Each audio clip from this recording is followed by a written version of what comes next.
সুদূর চট্টগ্রাম হইতে আগত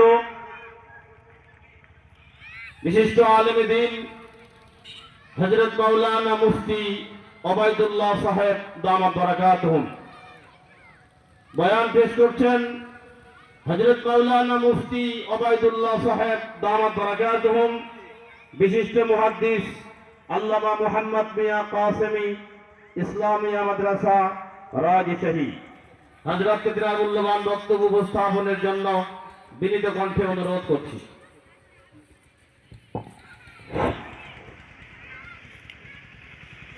السلام عليكم ورحمة الله وبركاته.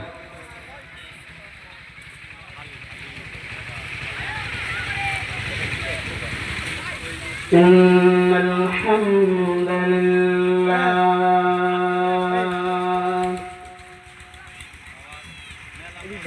والصلاة والسلام على أشرف الأنبياء والصلاة والسلام على أشرف الأنبياء والمرسلين وعلى آله الطيبين الطاهرين والحمد لله رب العالمين. أما بعد فأعوذ بالله من الشيطان الرجيم.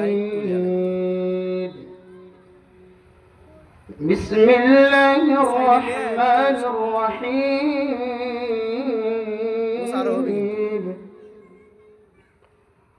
وذروا ظاهر الإثم وباطنه إن الذين يكسبون الإثم سيجزون بما كانوا يقترفون.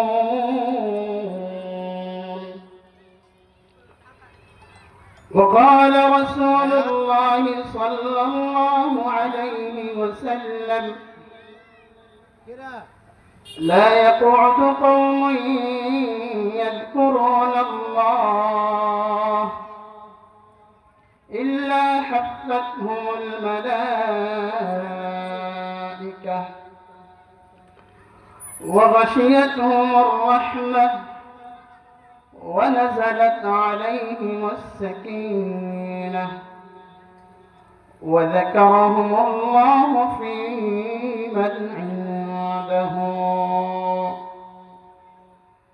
أو كما قال النبي عليه الصلاة والسلام.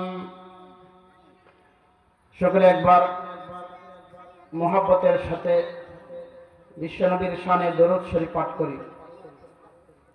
اللهم صل على محمد وعلى آل محمد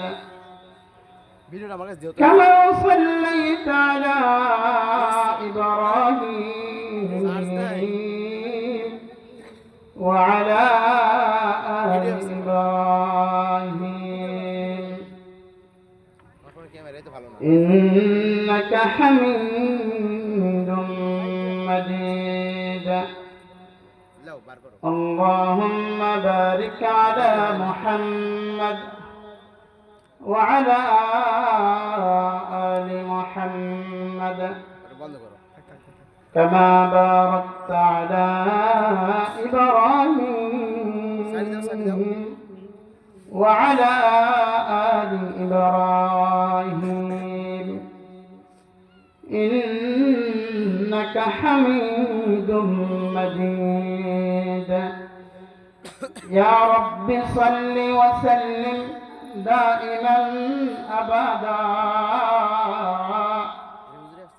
على حبيبك خير الخلق كلهم بلغ العلا بكماله كشف الدجى بجماله حسنت جميع خصاله صلوا عليه وآله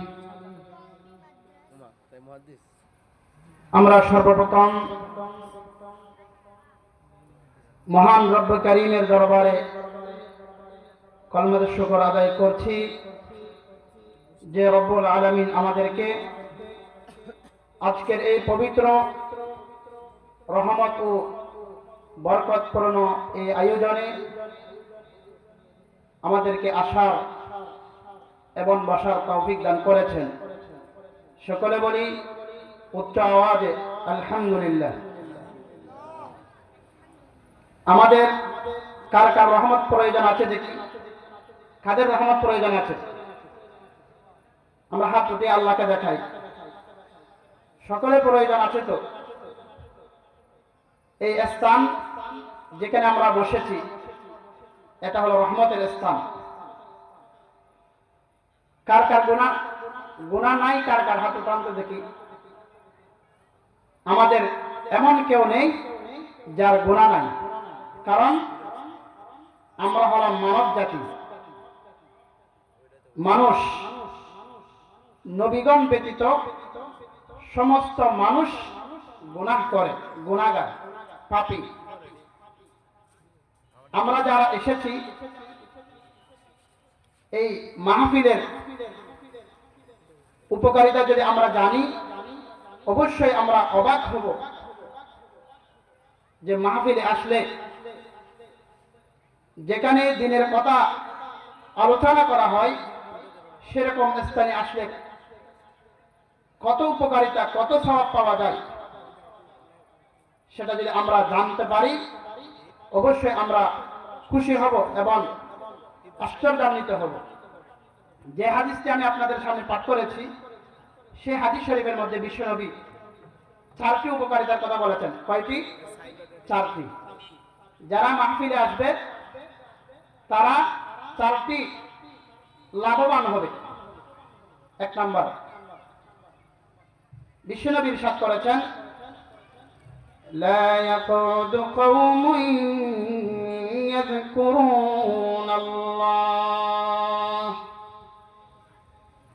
যারা আল্লাহ তাআলার বরকতের কথা আলোচনা করবার জন্য অথবা শোনার জন্য কোন মাহফিলে আসবে যেখানে আল্লাহ তাআলার বরকতের কথা বলা হবে, কোরআন হাদিসের আলোচনা করা হবে, নবীজি ইরশাদ করেছেন, হাফাতহুমুল মালাইকা। কয়টি উপকার? 4টি। 1 নাম্বার, ওই স্থানের চতুর্পাশে আল্লাহর ফেরেশতারা বেষ্টন করে রাখবেন।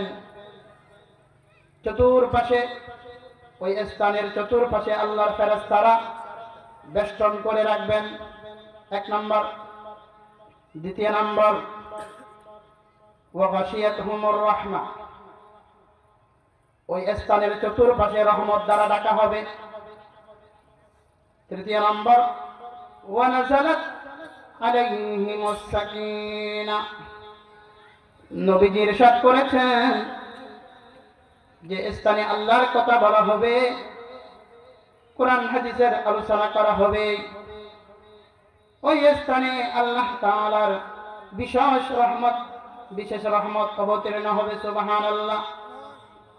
4 নম্বর, আমার আপনার নবী ইরশাদ করেছেন, যেই সমস্ত যুবক ভাইয়েরা, বৃদ্ধ বাবারা ওই মাহফিলে এসে নসিহত শ্রবণ করবে, নবীজি ইরশাদ করেছেন ওই সমস্ত বান্দাদের নাম ধরে ধরে রব্বুল আলামিন তার নিকটস্থ ফেরেশতাদের সম্মুখে তাদের কথা স্মরণ করে আল্লাহ রাব্বুল আলামিন তার নিকটস্থ ফেরেশতাদেরকে বলে, বুখারী শরীফের 6502 নম্বর হাদিস শরীফের মধ্যে এসেছে, আল্লাহ রাব্বুল আলামিন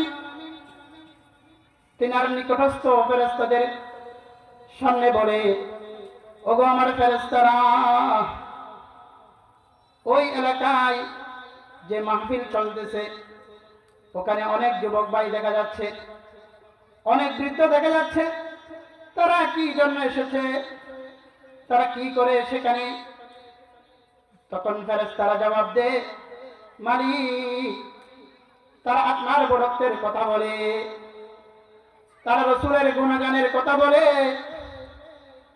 তখন আল্লাহ রাব্বুল আলামিন ফেরেশতাদের কাছে জিজ্ঞাসা করে, হে আমার ফেরেশতারা, ওই এলাকার মানুষ তারা কি আমাকে দেখেছে নাকি? তারা কি আমাকে দেখেছে?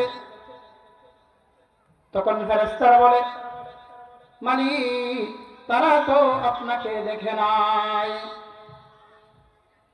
ফেরেশতাদের কাছে রব্বুল আলামিন জানতে চায়, তারা যদি আমি রব্বুল আলামিনকে দেখতো তাদের কি অবস্থা হতো?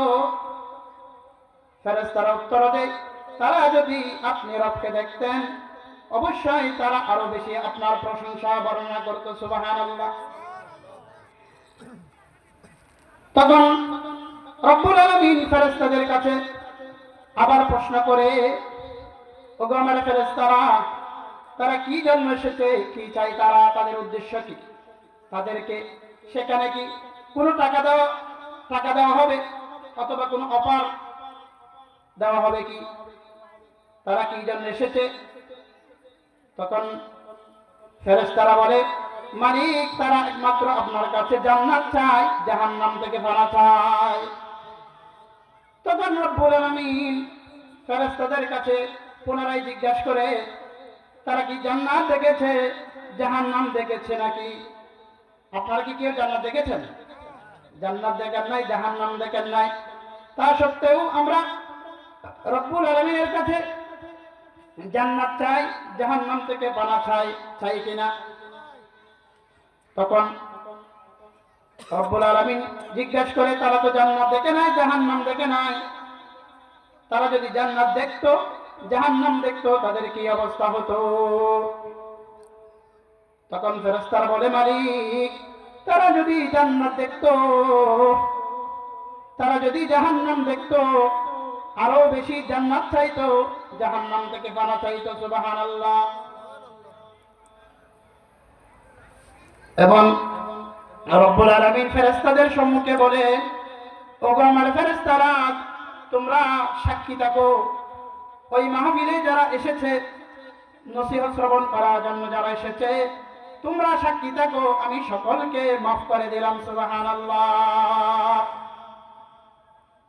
হাদিস শরীফের মধ্যে এসেছে, যারা জান্নাত চাইবে, জাহান্নাম থেকে পানা চাইবে তিনবার, যারা জান্নাত তিনবার চাইবে অথবা জাহান্নাম থেকে তিনবার পানা চাইবে, আল্লাহুম্মা ইন্না নাসআলুকাল জান্নাহ ওয়া নাউযু বিকা মিনান নার, যারা এই দোয়াটা তিনবার করবে, নবীজি ইরশাদ করেছেন, ওই ব্যক্তির জন্য স্বয়ং জান্নাত বলে আল্লাহ, ওই বান্দাকে আপনি জান্নাত দান করেন। সুবহানাল্লাহ। জাহান্নাম স্বয়ং বলে, মালিক, ওই বান্দাকে আপনি জাহান্নাম থেকে মুক্তি দান করেন, জাহান্নাম থেকে পানা দান করেন। সুবহানাল্লাহ। তাহলে আমরা এই দোয়াটা তিনবার পড়ি। আল্লাহুম্মা ইন্না নাসআলুকাল জান্নাহ ওয়া নাউযু বিকা মিনান নার। আবার বলি, আল্লাহুম্মা ইন্না নাসআলুকাল জান্নাহ ওয়া নাউযু বিকা মিনান নার। আল্লাহুম্মা ইন্না নাসআলুকাল জান্নাহ ওয়া নাউযু বিকা মিনান নার।